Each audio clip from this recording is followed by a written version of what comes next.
Did you know that in Japan, the success to its iconic Japanese landmarks that have been built, it's because of an African, a Kenyan, a black man. Tyrone Bowman live. I'm going to show you a video that I found from Chams Media TV. And I hope you enjoy this inspiring video. It's about 10 minutes in length. So let's look at it together. So I've already subscribed to the channel. You might want to consider doing the same. So let's find out what's going on with this right here.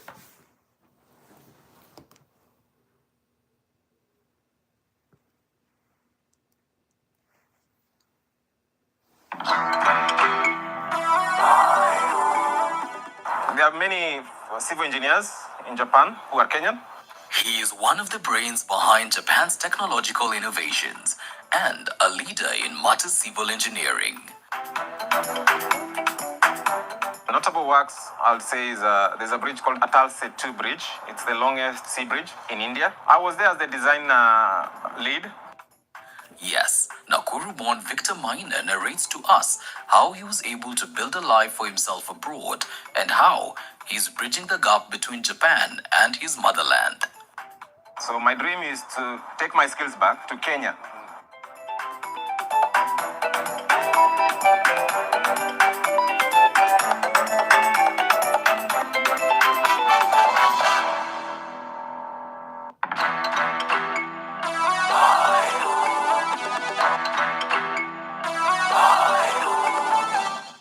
Did you know you could be entitled to a 5 or 6 figure payout if you suffered a serious injury at work?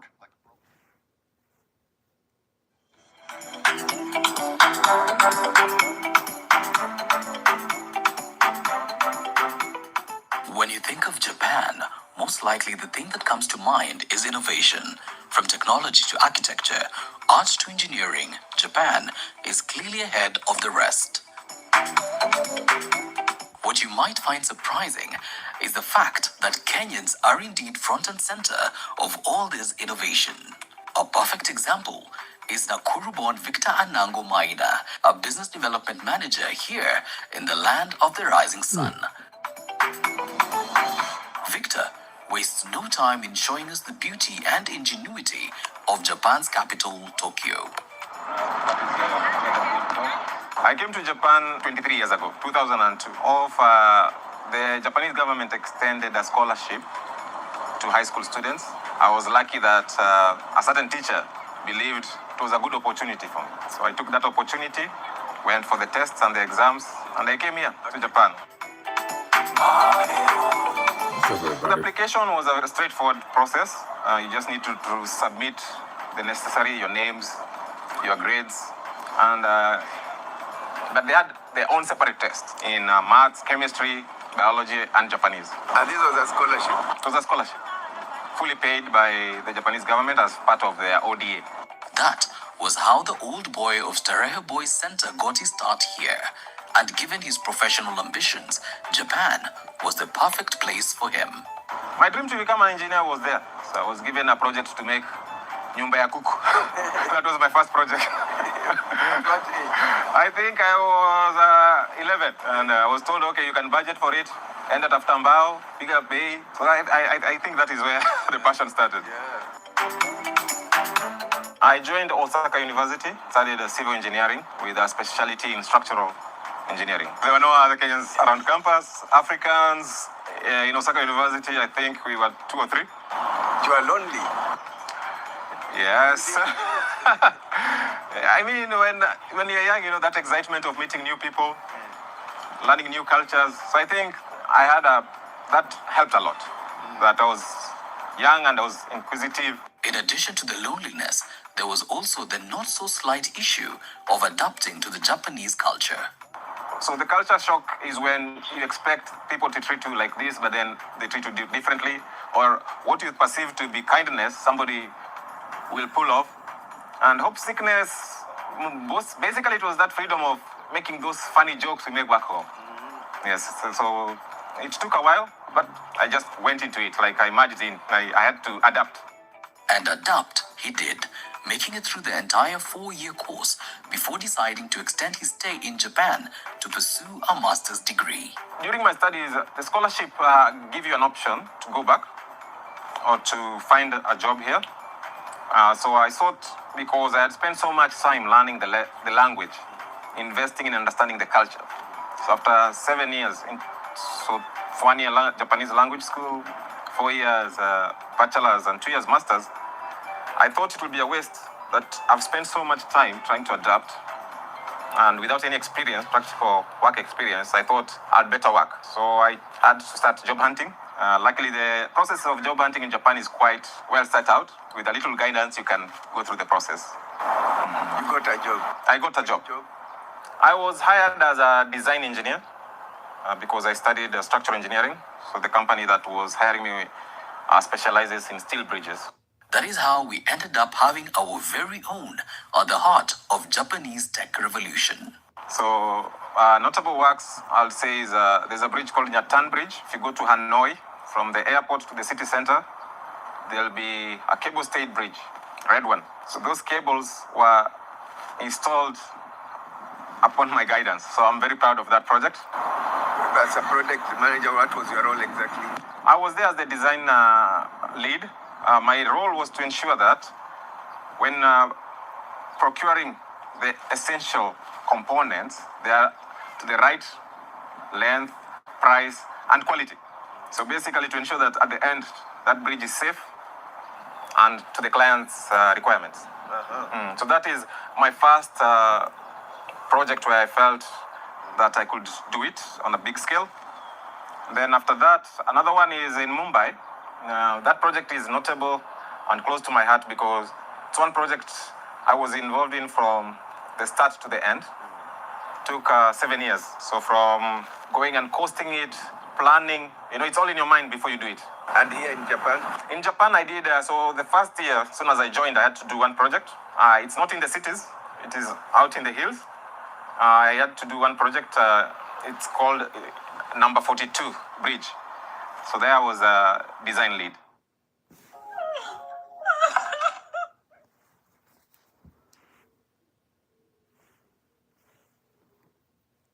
The train actually passes under.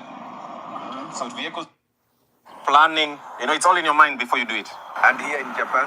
In Japan, I did, so the first year, as soon as I joined, I had to do one project. It's not in the cities, it is out in the hills. I had to do one project, it's called number 42 bridge. So there I was a design lead. The train actually passes under. So vehicles will pass on the top. Victor's work has not only accorded him much praise, but also accolades in other countries like Bangladesh, Turkey, Istanbul, and the Democratic Republic of Congo. And recently, he's been nominated to be part of a committee in the Indian Road Congress to assist in the review of design codes. Not too shabby for the Njoro town native. Despite his success, what fills Victor's heart with pride is knowing that he is not alone. Other Kenyans are equally excelling in this field. There are many civil engineers in Japan who are Kenyan in different companies. So we get to talk. And also from last year, there was another Kenyan who joined the company. Wow. Do you have an association, maybe? Or how do you network? So through KIJA, there is an association for Kenyans in Japan. That's our main network. And from there, now on a professional side, we also meet by the side. But we always depend on the Kenyans in Japan Association to link up. Do you miss Kenya? Yes, I miss the culture. That's why I always try to meet other Kenyans. Let's now talk impact. And Victor believes his presence here in Japan will most definitely have a ripple effect in his motherland of Kenya. My dream is that, because once I came to Japan, I realized how important good infrastructure is. You can have very good ideas, but without the infrastructure, it's not there. So my dream is to, at a time, when the time is right, to take my skills back to Kenya, execute a project that will change lives. Because bridges, especially, I've seen the impact they can have on a city, on people. Okay. So my dream is to have a project in Kenya, execute it to the same world standards for which we have executed in other countries.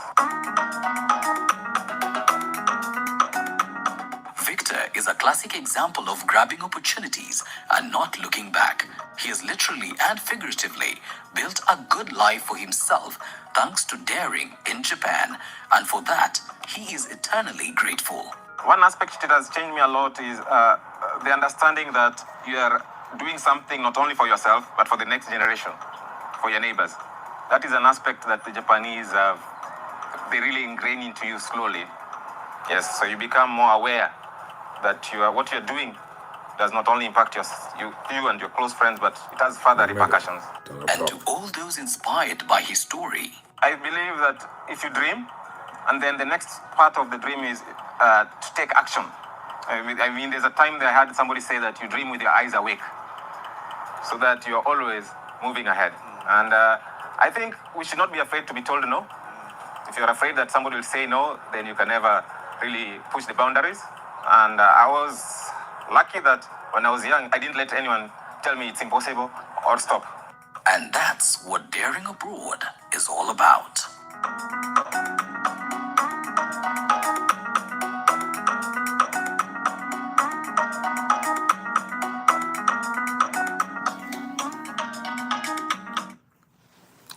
I'll bring you more inspirational stories like this.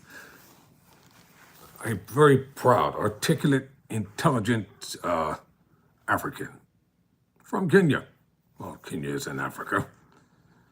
Or in Japan, making it happen. Let me go to the comment section.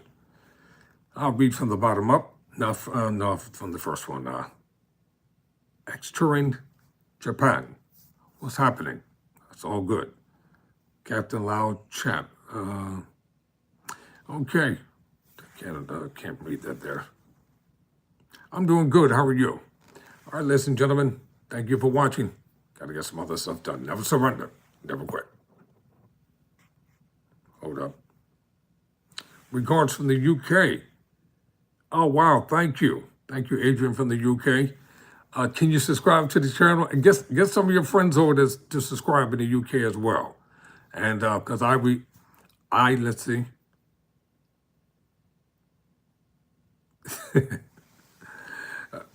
I do a lot of stories from the UK. Wisdom, why you take your comment off? You can leave your comment up there.